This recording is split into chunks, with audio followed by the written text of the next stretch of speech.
OCO, Victoria O'Keefe Dawado. Hello, everyone. My name is Victoria O'Keefe, and I'm joined by Tara Maudry. We're both from the Johns Hopkins Bloomberg School of Public Health and the Johns Hopkins Center for American Indian Health. Welcome to our session. We're so grateful to be here today and for the invitation to share about, oh, sorry. No, that's okay, Victoria. I forgot to let you know it takes a little bit for everybody to sort of get coming into the room. Okay.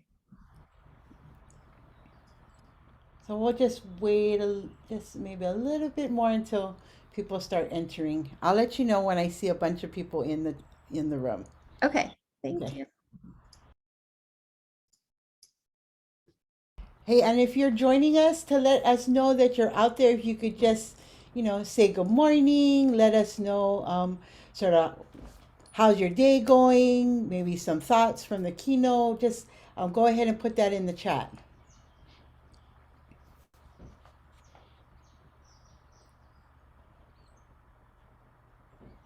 There we go. I see you all coming in. Good morning, Jennifer. Or good afternoon, Jennifer.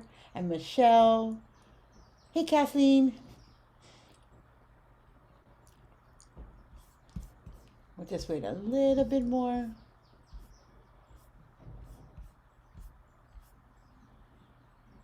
Awesome. Hi, Amy from Alaska. The sun is peeking out this morning. Yay. Hey, Roxanne. Nice to see you.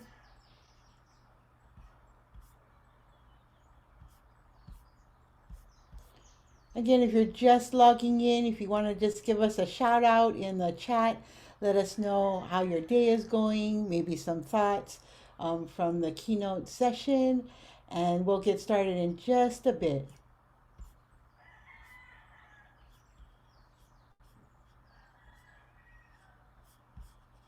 Hey, Julie. Oh, Roxanne, Hawaii is lovely. Actually, it's partly cloudy, kind of cool.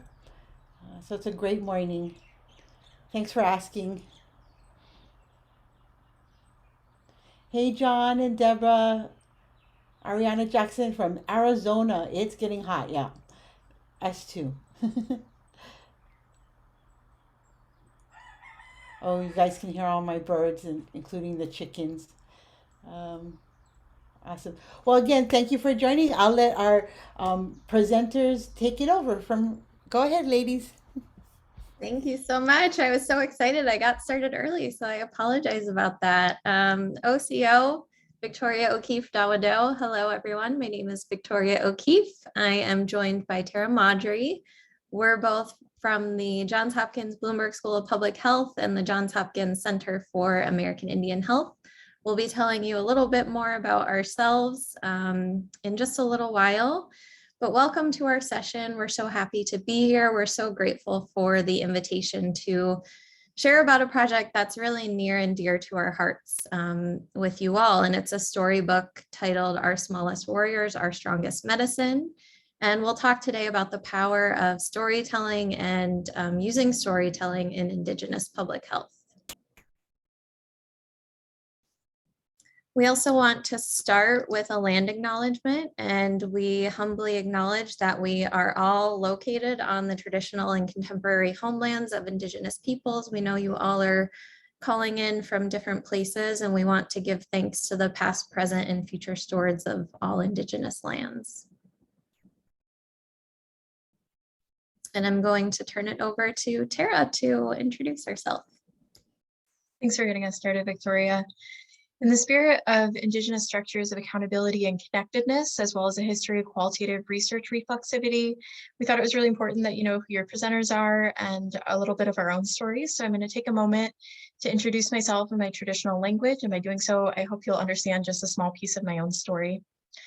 Buju Mishkwa Nangukwe Nindishnakas, Minatiang Nindoshaba, Mishiki and Dudem. Greetings, my relatives. My English name is Tara Maudry, and I'm an enrolled member of the Sault Ste. Marie Tribe of Chippewa Indians, which is in the Upper Peninsula of Michigan. And I am Snapping Turtle Clan. And I'm named in my language as Red Star Woman. I grew up near where the river bends are what we now call Detroit, Michigan. So I've been an urban Native person my entire life. I've lived and worked in Baltimore, Maryland for almost 3 years now, where I did my master's degree in human nutrition at the Johns Hopkins School of Public Health. And currently I'm a PhD student in the social and behavioral interventions program, and Victoria is my advisor. So you'll see a picture of us in kind of the upper middle left. And I just hope that through this introduction, you'll get a small piece of who I am and how I came to this work. You'll see a lot of pictures of traditional foods, my dog, who I really am passionate about, and then the Detroit community is in a picture in the lower left, and then the matriarchs in my family are in the picture in the lower right. I'm going to pass it over to Victoria to introduce herself. Thanks, Tara. And I also want to start this talk by grounding who I am, grounding myself with my family, my community, my values, and so you also know a little bit about myself as well.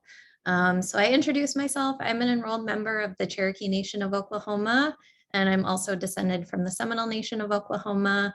I'm the proud daughter to Lynn and Rich O'Keefe, who you see pictured in the upper left. My parents are both Air Force veterans. I'm very proud of them, and they taught me the value of hard work. I'm also the granddaughter to the late Virginia Feather Rivas, who you see on the bottom right. My grandma was a community health representative for our tribe, the Cherokee Nation. She was a first and fluent language speaker, a basket weaver, a seamstress, a bead worker, among so many other things.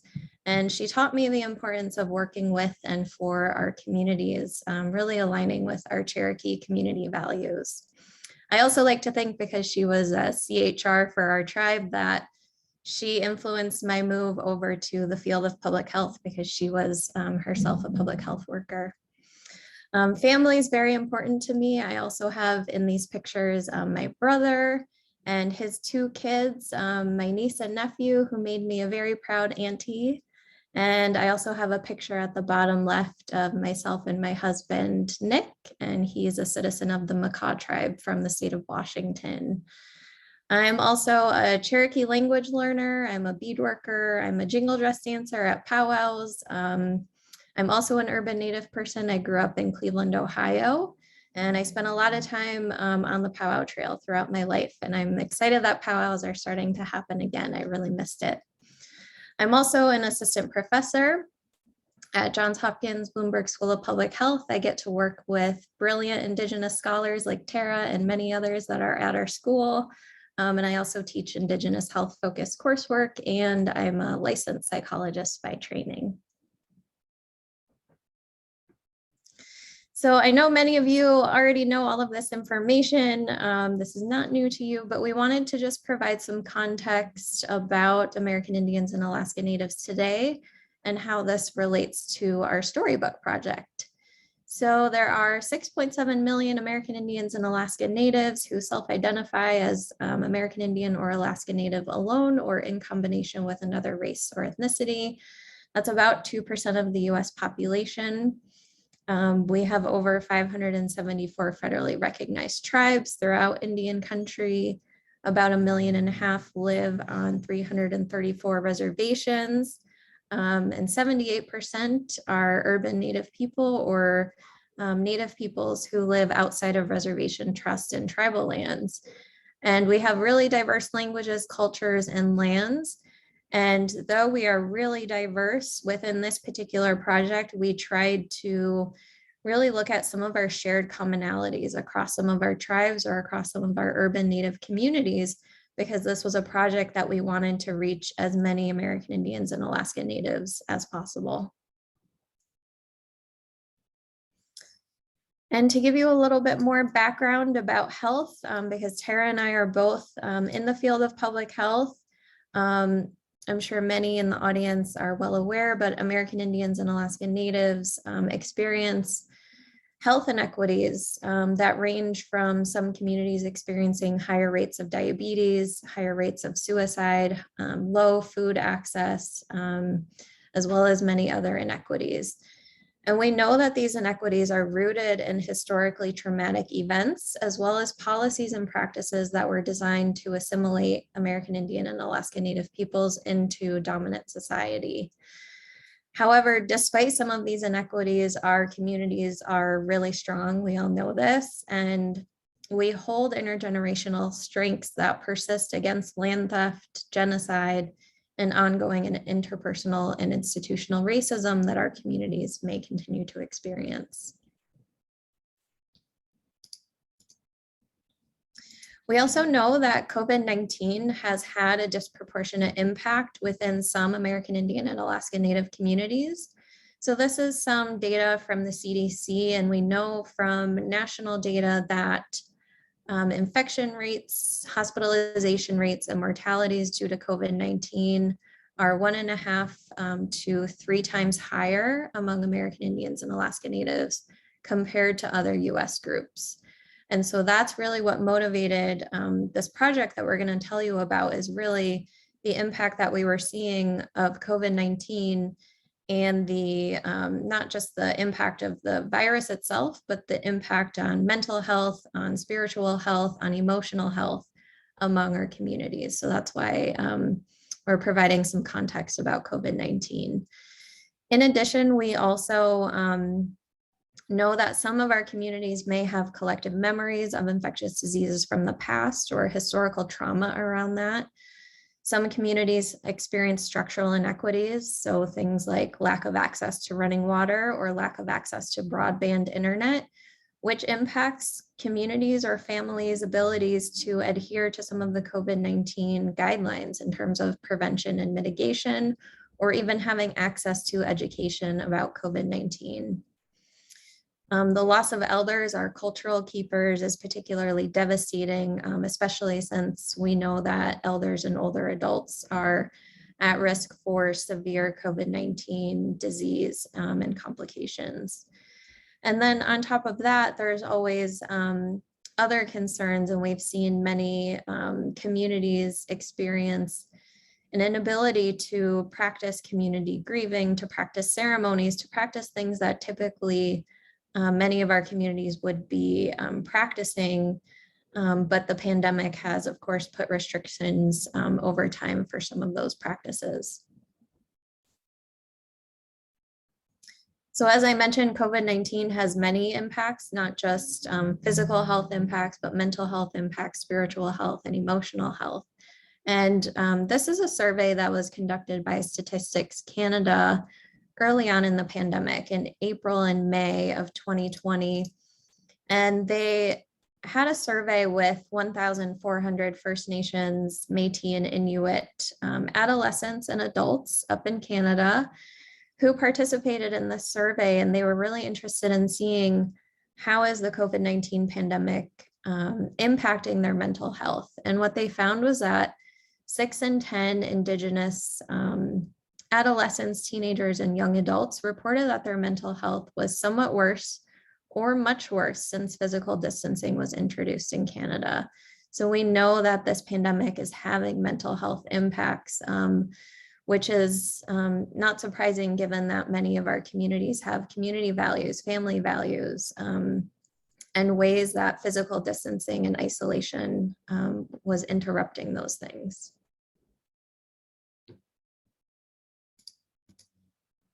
And I already mentioned higher mortality rates, but we, across national data, we continue to see high rates of COVID-19 mortality among some Indigenous communities throughout the United States.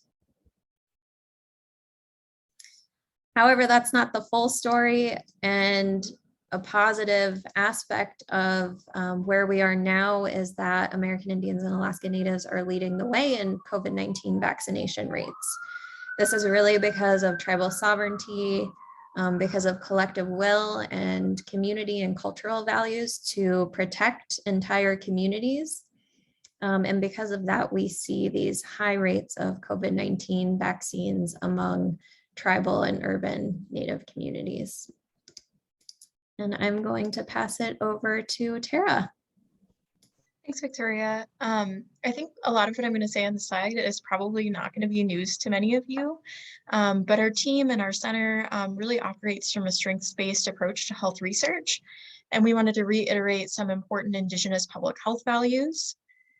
Firstly, Indigenous people and Indigenous nations hold incredible strength, and part of the strength really comes from Indigenous knowledge systems. These Indigenous knowledge systems come from generations of place-based and traditional ecological knowledge, and that kind of knowledge guides us to live life in a good and balanced way. In this way, Indigenous knowledge really is our instruction manual for living life well and living life as a relational being. And in order for public health to be effective, especially during the COVID-19 pandemic, it was really important that public health responses be aligned with strengths-based approaches to health and with the values of Indigenous knowledge systems. So Karina Walters, a Choctaw scholar and researcher out of UW, said, "Indigenous ways of knowing not only imagine a more healthful world for Native people, but for all of humanity." This quote really emphasizes that while Indigenous knowledge systems and Indigenous ways of knowing come from Indigenous communities, the values and approaches embedded in these systems have so much to teach the world, especially during hard times like COVID-19. There are many, many ways in which Indigenous knowledges are passed from one generation to another, some of which include something that some of us call blood memory, but more frequently through teachings, songs, and stories. Storytelling is really a dynamic relational act that connects us to our ancestors who walked before us and passed on their knowledge to us. And it also connects us to future generations that will carry these stories after we pass on. It's a way in which Indigenous people can heal from historical trauma, and a way in which Indigenous communities can embody the concept of thrivance, and a way in which we can promote flourishing. So you'll see some quotes here on the left from other scholars talking about Indigenous knowledge and storytelling. I think my favorite part is really that it's medicine, and I think we all know that.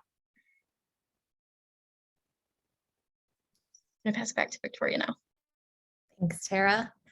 So the importance of storytelling and at the same time, providing resources to care for our communities during the COVID-19 pandemic are really what motivated us to collaborate on this storybook series.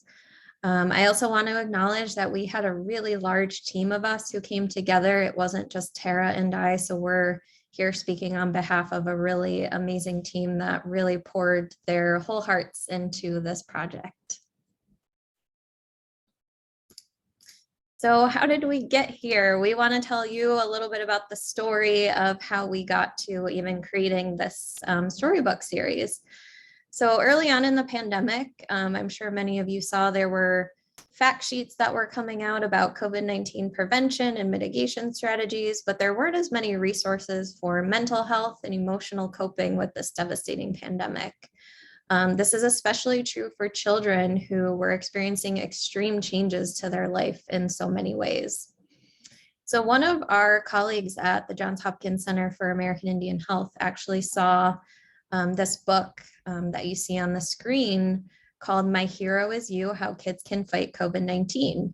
So this is a book that was developed by the Interagency Standing Reference Group on Mental Health and Psychosocial Support in Emergency Settings. It was developed with feedback from children, teachers, parents, really a lot of different stakeholders all across the world from numerous countries who provided feedback and guidance in creating this free and public storybook.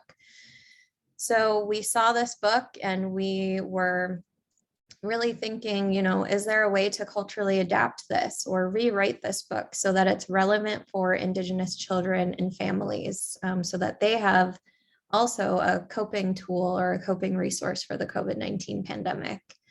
So at the same time that we were thinking about this, we were also hearing from a lot of our community partners that we work with, both in tribal communities and urban Native communities, who were really expressing a lot of concern about community members, children, and families, especially early on in the pandemic, dealing with isolation, extreme changes to life. And so when we started to just sort of talk about this idea that we had to rewrite this book, we received really positive feedback that this could be a helpful resource. It's a positive resource. And we also thought this could help with flipping the narrative, which at the time early in the pandemic was really dominated by narratives of being helpless against this virus. And instead, we were hoping to flip the narrative to show what are the strengths and what are ways that communities and children can come together and can help fight against this pandemic. So we want to share a brief video that was produced by the World Health Organization. This is a great video that will provide you with some context about the original My Hero Is You book. And we were also extremely grateful that the WHO also featured our storybook as well.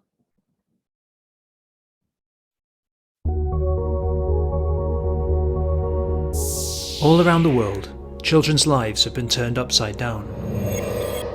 From lockdowns and uncertainties to watching loved ones get sick, normal life as they know it has come to a halt.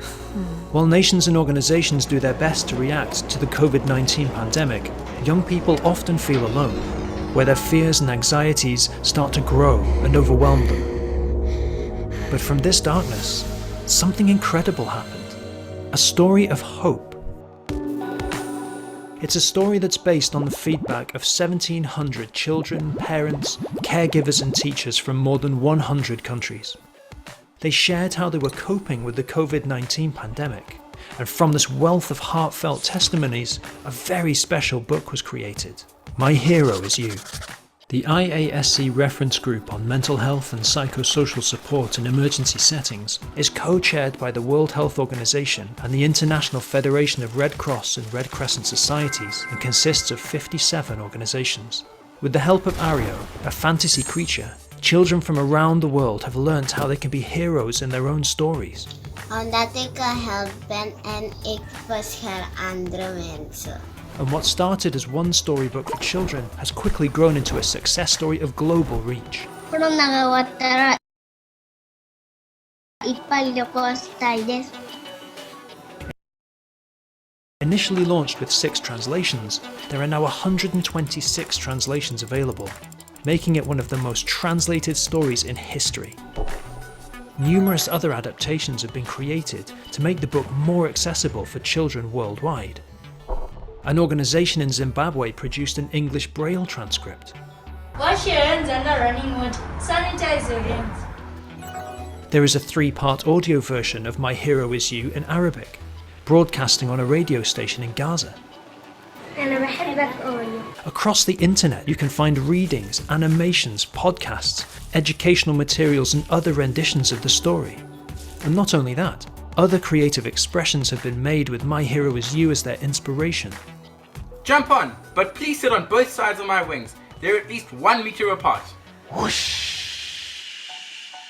A retelling of the story for Native Americans was created that represents Indigenous peoples, values and communities. I miss my friends, but I know we will dance again. An imaginative adaptation of the story was made into a short animated film to convey messages of hope, resilience, solidarity, and empowerment. My Hero Is You has been a great resource to address the mental health and psychosocial well-being of children around the world in the midst of a global pandemic. People young and old need a story of hope and solidarity, a story that reminds them they are not alone, and they too can be heroes. To download the My Hero Is You storybook in your own language and preferred format, please visit the IASC website. Coming soon is Action for Heroes, a guide for adults for heart-to-heart chats with children reading My Hero Is You.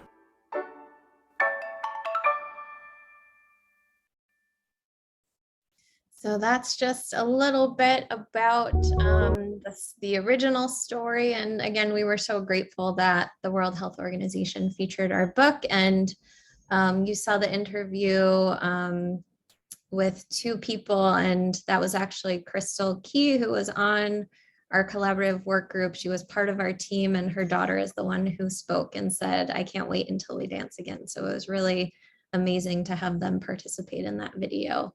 So I'm going to pass the mic back over to Tara, and she's going to share about how we went about adapting the storybook. Thanks, Victoria. As we've kind of emphasized throughout this presentation, this was really a group effort, and we were really lucky to work with a collaborative team of 14 different child development, mental health, health communication, really a varied interdisciplinary group to be able to make this book. We did include Indigenous public health experts as well as really wonderful allies in this work, and people really from kind of all over Turtle Island. So it was really nice to have those perspectives represented. We were also able to engage a Native youth artist and a close friend of mine, Joelle Joyner, who is part of the Detroit Native community, and she just graduated last weekend with her bachelor's in public health. So it was really great to be able to involve a youth artist in this work. We were also able to consult with the Johns Hopkins Center for American Indian Health Infectious Disease team to ensure that our book was really up to date and in line with the public health knowledge and practice at the time we created that book. So that was a really important thing for us to be able to bring that knowledge into the storybook. Our collaborative team provided technical expertise. So for example, we had a speech language pathologist on our team, and he was able to provide kind of guidance on specific wording of things. But we also had personal experience that guided this. So we had people that were aunties, people that were parents, and people that were grandparents that were able to help us make this book as good as it could be for our children or our youth. So to actually adapt this book, we met with our working group 3 different times via Zoom. And those different meetings kind of worked on different things. So the first was, of course, to look at the original book, to discuss our story plot, how we wanted it to differ from the original book, and then the major adaptations and themes we wanted to make. We were also able to work on this really, really quickly. You'll see that it was done in just 5 weeks. And so we were able to also communicate with people via email to get feedback on illustration, story text, and reviewing the final content before we were able to send it to print. And this was a really nice, quick, but iterative process. And we were really able to engage this working group effectively via Zoom in a time when we were just kind of transitioning to that Zoom world. So that was a really exciting thing. We were able to make this happen so quickly. Some of the key themes on which our adaptation was centered focused on including the most up-to-date public health information we had at the time. So at this time, so this was March and April 2020.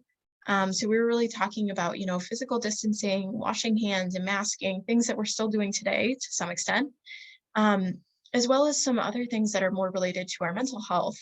We talked about self-efficacy and strength for Native youth, and these approaches really focused on intergenerational strengths that come from our ancestors and our parents and our caregivers and our grandparents and our communities, and teachings that emphasize that we are strong as a result of the love and the strength of our ancestors and the people who love us.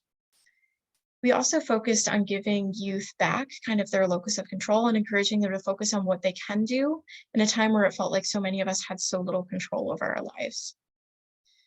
We provided examples in the story about coping mechanisms and encouraging youth to acknowledge their sadness and grief.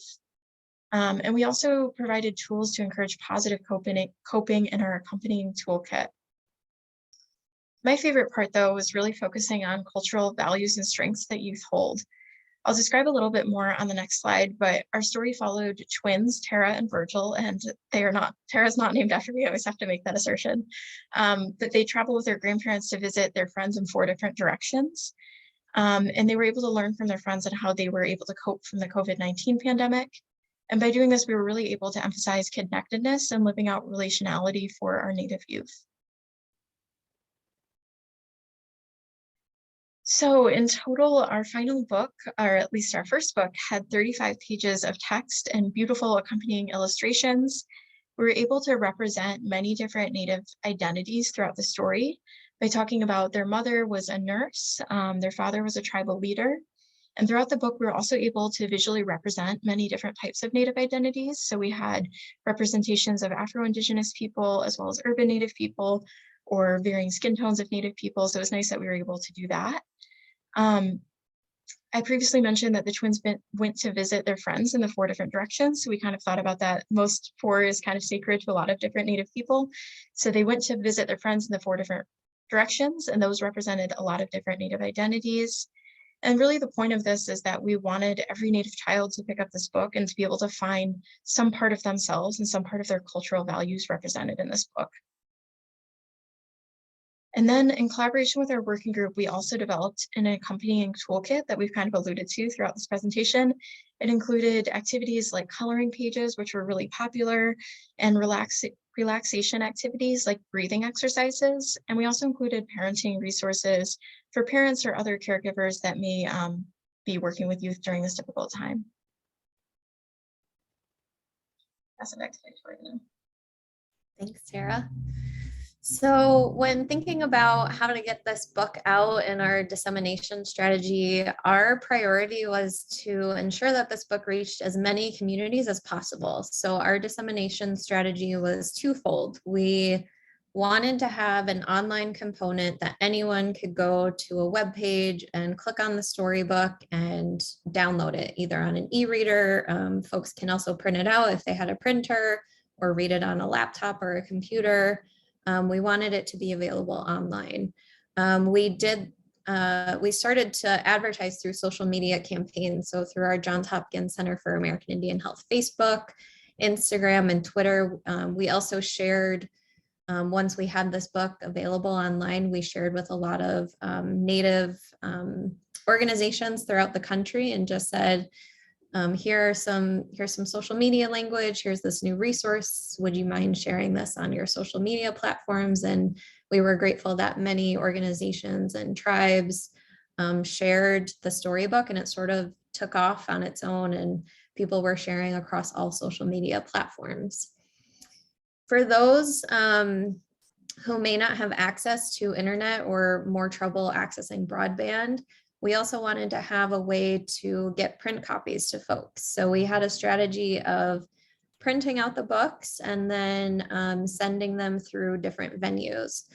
So first we sent print copies through our Family Spirit program, which was developed through the Johns Hopkins Center for American Indian Health. Family Spirit's an evidence-based, culturally tailored home visiting program, and it's being delivered in more than 140 tribal communities and urban Native communities across the country. So we were fortunate that we have this listserv of all of these Family Spirit affiliates that we reached out and we said, we have this storybook we created. Would you be able to let us know if the families that you serve would be wanting a copy of the storybook? And then we sent them that number of copies that they could distribute to families. Second, we also have a memorandum of understanding with Indian Health Service through our Center for American Indian Health. And so throughout the pandemic, we were really activating this MOU with Indian Health Service. And so Indian Health Service, our partners, were really helpful in, again, emailing out to IHS clinics across the country and saying, there's this new storybook. If you're a clinic that serves children and families, please let us know how many copies you would like. And we received a great response of IHS clinics across the country who wanted copies. Our center also has a number of close research partners across various tribes in the Southwest and the Upper Midwest. And so we also, through our own partnerships with some of these communities, we're able to distribute books through wellness boxes or through drop-offs. And then we also put online a first come, first serve online request form. And so this language was that for anyone, whether you're an Indian Health Service clinic, a tribal clinic, a village health department, any kind of community-based organization that serves Indigenous families and children, intertribal and urban Indigenous health programs, any of those organizations, that we could send a bulk order of our storybooks to that organization to distribute to children. And I also wanted to just point out the picture on this slide is from Little Bighorn College, and they actually requested a certain number of books that they put into wellness boxes for some of the college students who were parents to children.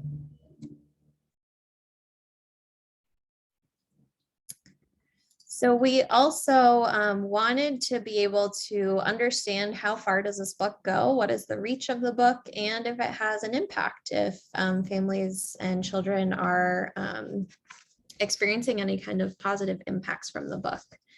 So we did this through two methods. We tracked our distribution of books by keeping track of the number of books we sent out to families.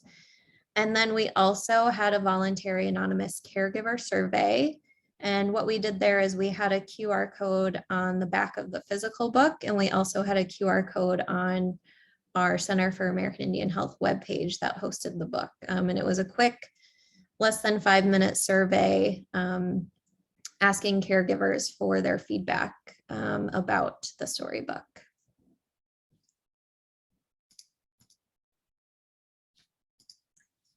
So the first, Our Smallest Warriors, Our Strongest Medicine book, we were really excited to reach more than 42,000 families.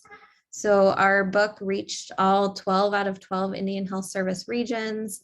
Our book was traveling across 27 different states. We reached more than 105 tribes. We also had a group up in some First Nations communities. There was an intertribal organization that served First Nations communities, and they said that they saw our book on social media and said, you know, this would be amazing. We don't really have resources like this. So we sent some books up to that group in Canada. We reached more than 50 intertribal and urban Native organizations across the country, more than 100 tribal health departments, and 42 IHS clinics, 44 family spirit affiliates. Again, that's that early home visiting program, 20 Head Start programs, 3 libraries, 8 schools, and education-based organizations. So we were thrilled to see the reach of this book. And then a few highlights from our caregiver survey that we found. One theme that we saw across what caregivers were sharing is that caregivers were saying that this storybook helped their children understand the COVID-19 pandemic a little bit better and understand some of the reasons for COVID-19 precautions. We also heard from caregivers that the storybook was an important way for their children to recognize and express their own emotions. And then third, we also heard from caregivers that they really appreciated and underscored the importance of seeing contemporary representation of Native children and Native communities within this storybook. So we also published an article that's in the journal Frontiers in Sociology. This is an open access journal, so you could Google the title. You could also just Google Our Smallest Warriors, Our Strongest Medicine, and it likely comes up. But it's free to download or to access. And if you're really interested in diving even deeper into the way that we developed this storybook, the way that we disseminated it, we just wanted to share this as an additional resource. And I'm going to turn it over to Tara to talk about how we ended up going along our journey with a sequel and developing a sequel. Thanks, Victoria. Based on the demand and really the satisfaction with the first book, we were really lucky to be able to create a sequel to the first Our Smallest Warriors book. And this one was really extra special because we were really able to build this book from the ground up rather than starting from adapting a different work. You'll notice that the title talks about honoring our teachings, and I hope you'll see that throughout this discussion of our second book, we're really hoping to further emphasize the power of Indigenous knowledge and Indigenous teachings. And at the bottom, just quickly to note, you'll see some of our funders and collaborators for the second book, their logos there. So very similarly to the first book, we reconvened our working group. And we met virtually 4 different times throughout January and February of 2021 to create this next sequel. We were really lucky to be able to also add a few people to our working group to also represent a few different perspectives we didn't have before, including kind of the Alaska Native perspective. You'll see that lovely picture at the top. You can see we'll talk about vaccines. So the second book focused on new public health information that had come to light in the previous year. I think you guys will remember between March and January of those years, it was about 9 months, so much changed in our understanding of COVID-19 and how it spread. And we were able to adjust this new storybook to reflect these new changes. And some of the things we were able to talk about in this new book was changes to education. So children were adjusting to maybe totally virtual school or hybrid school, or even wearing masks at school, as well as adjusting celebrations for birthdays, for holidays and cultural gatherings. So you'll see a picture on the right there is talking about a drive-through birthday party that one of our working group members actually was able to share with us, and we were able to include in the book. We were also able to talk about vaccines and vaccine distribution with American Indian and Alaska Native communities.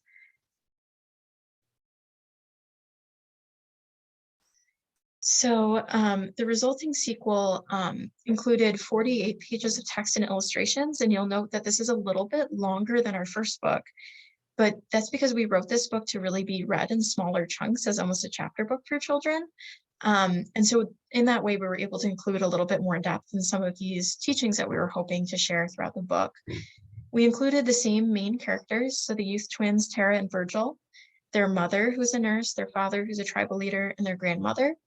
And then again, we included their 4 different friends from the 4 different directions. We're also able to include a little bit more of supporting characters for their friends. So we talked about, some of their friends' sisters or their friends' grandparents and things like that. So we're able to include teachings from each of the children's friends. So you'll see those on the right there. And I think these ones are really exciting and things that we all know, right? That Indigenous people are creative, adaptive people, and we find ways to stay connected even when we're physically apart. And one example of that is, traditional language courses that we were able to access online that maybe we weren't able to pre-pandemic. So there's some strengths there too. The second is that it's okay to feel our feelings, whatever they may be. This is really just enforcing that children's feelings are valid, and it's okay to feel those. We just have to find positive ways to cope with them. The third is probably my favorite teaching about we're provided and supported by the earth. I think a lot of us think about, healing really comes from the earth up. I think about that picture of that ribbon skirt there. Our skirts are made long so that they can touch the earth so that we can heal. So that's really my favorite teaching. And then the last one is that we do our best to take care of ourselves and each other. So really talking about relationality and our connection to community. So here are some stats from our second storybook. This will look like a familiar slide because it looks very similar to our one we just presented. You'll notice again that we had still a really strong demand and reach for this book. So we distributed over 44,000 in print copies of the book, and they reached all 12 Indian Health Service regions, 29 states, so actually 2 more than the last book, and 72 different tribes, 95 different tribal organizations, and 54 urban and intertribal organizations. So those, we may have even reached more than that number of tribes through those urban and intertribal organizations.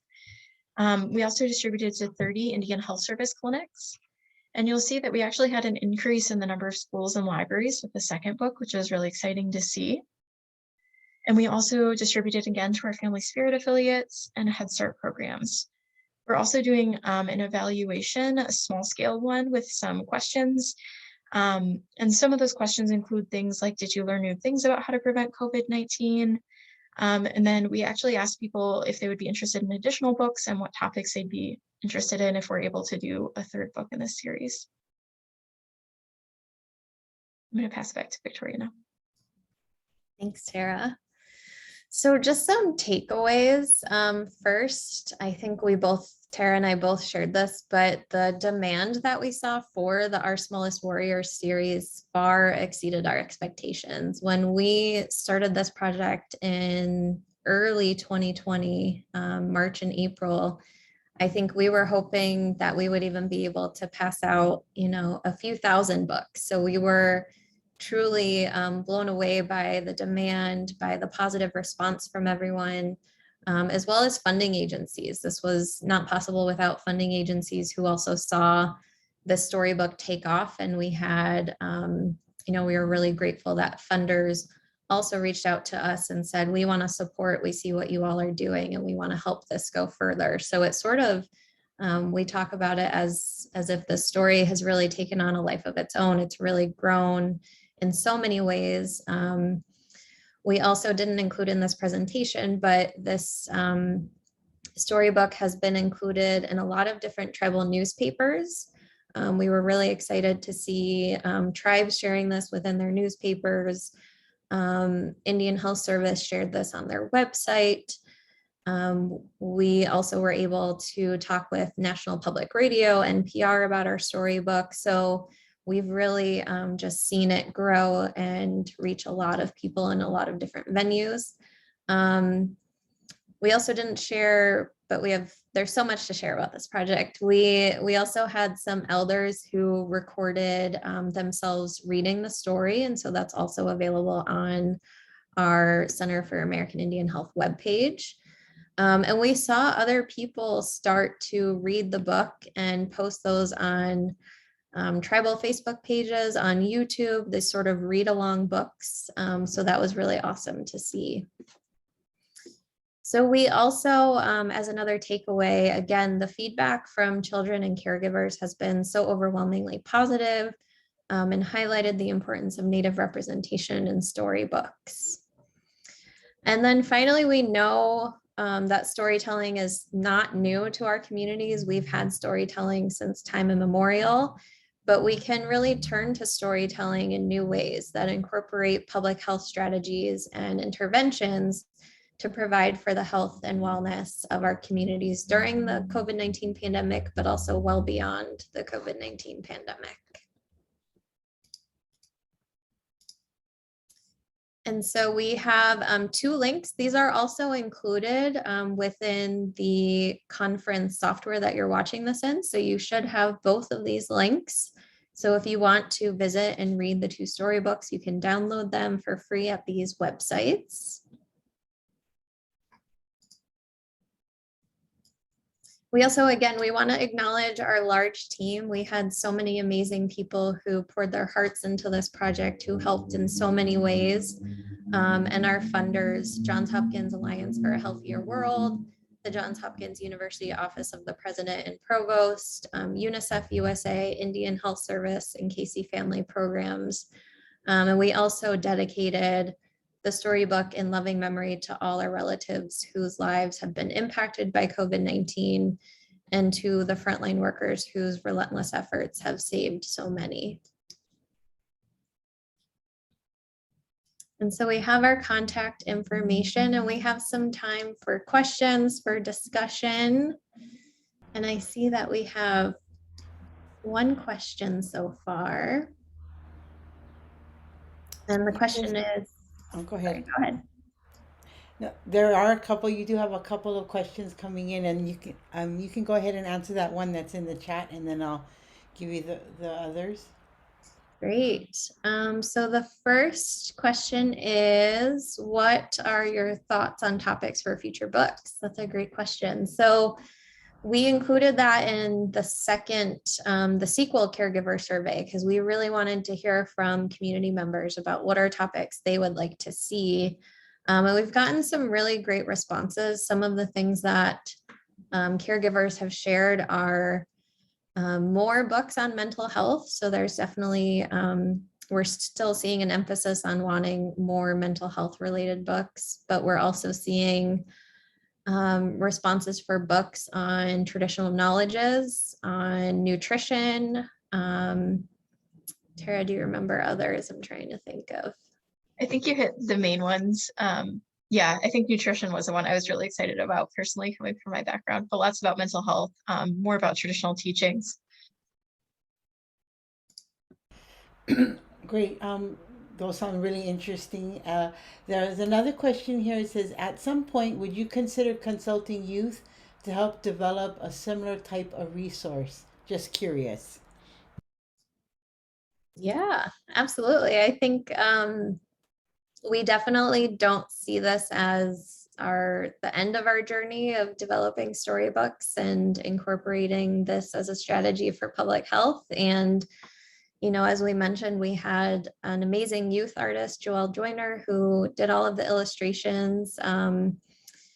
We also, Tara had mentioned that many of our work group members are parents, grandparents, aunts, uncles, fathers. And so when we were actually writing drafts of the storyboard and drafts of the actual book, a lot of our work group members would actually read those drafts to their own children. And children are the best editors. You know, there were some children who were providing us really detailed feedback and said, you know, that character wouldn't say that, that wouldn't happen. I think it should go like this. And we made those edits. So they were some of our best editors throughout this project.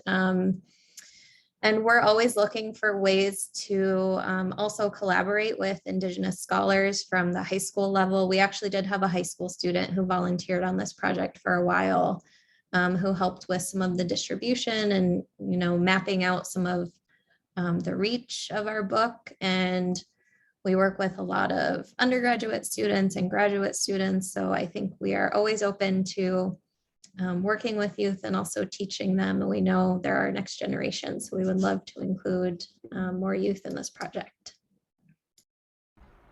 Awesome. Let's see, let me just look over.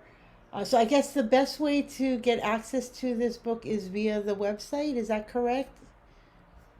Okay. Yes, we have a website. We also, we are hoping, fingers crossed, to get another round of funding to print more of the sequel storybooks. So I think we have our contact information on the last page, but if you are interested, you can send us an email and we can put you on a wait list for when the new round of the sequel storybooks are available to send out. It could be several weeks or even months because they have to go to a printer, be printed out. So we always like to share with people it might take a little bit of time, but this is, we also get a question I think I should answer, that we don't charge for this book. If you put in a request for a bulk order, we will send that to you. This is all funded through grants, and we wanted, again, to provide this free resource for everyone, so we don't charge anyone for copies. Great. Awesome. Okay, so that answered, I think that answered all of our questions. You're getting lots of appreciation in the chat for this amazing work. A lot of people are really excited to get into the books, and I guess also listen. Is there an audio version, or let me see, somebody, oh, a read aloud version as well. So everybody is really excited to get into the books and have them be used in their programs. Let me just check the polls to make sure. Yep, there's no questions. All right. Again, if you folks want to post your questions, you can go ahead and put that in the chat or in the poll section.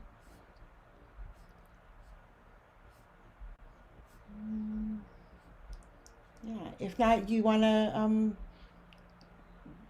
let's see, everybody's saying it's a very enjoyable presentation. Thank you so much. Awesome work. Great. Did you want, is this the last slide for your presentation? We want to. Yes, we actually, if we could do a little interaction. Yes. Kara, did you have any questions we want to ask audience members? Do you have anything in mind? Yeah, I think I'm always interested in what people, especially caregivers, think children need books on. I think growing up as a Native kid, I didn't have books with Native kids in them. And so I'm just curious, like, what do people want to see? I think we're getting small amounts through the survey, but I'd be curious what you guys all in the audience as public health or health professionals would like to see in future books.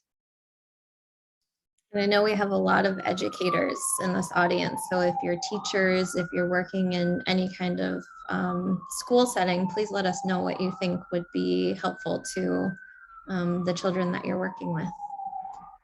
Awesome. Okay, here's your chance, guys. Let's see that chat sort of blowing up with your ideas regarding future books. This is your opportunity.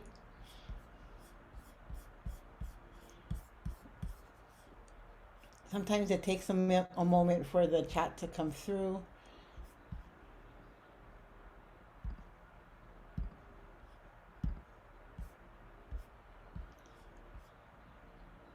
Presenters, can you see the chat? You can. Yeah, I'm reading, I'm seeing youth talking to peers about mental health. That's a great idea, Michelle. Water safety. graphic novels on all subjects. I have those in our library. Yes.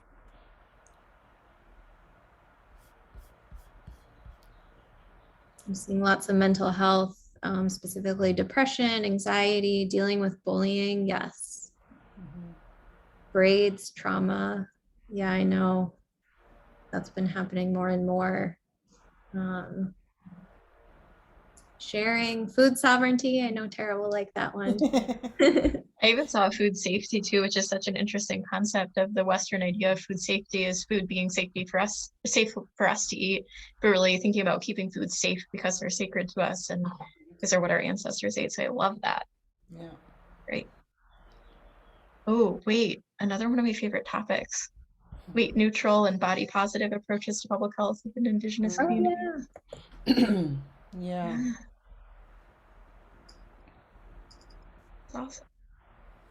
Great Great idea. ideas.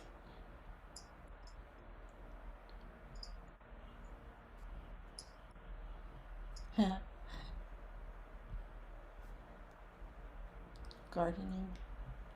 Yeah, that'd be awesome. Oh, the story bag. That's awesome. Yes, please get in touch with us. We would love to have our storybook in your story bag.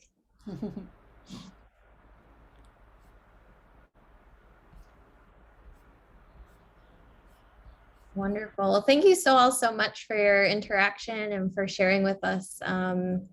This is really important feedback for us. And so we encourage you to keep in touch with us. We have our emails here. So please feel free to reach out to us if you have additional questions, if you want to know how to be on a wait list, if we are able to secure additional funding for more printing of storybooks, we will keep you updated. So we just want to say thank you so much, Wado. Thank you, both Victoria and Tara, for presenting and for all of your amazing work. Again, if you go to the Files tab in this section, for this session, you can see some attachments that provide you access to these resources. Also, please go into the poll tab and go ahead and give us a rating for this presentation. It helps us to know what is sort of like a hot topic for you folks and give us some direction for future sessions. If there are no more questions, we again just want to thank our presenters and thank all of our participants. Have a wonderful day. Don't forget to stand up, stretch, move your body, and drink some water before your next session. Thank you, everyone. Aloha. Wado, thank you. Thanks, everybody.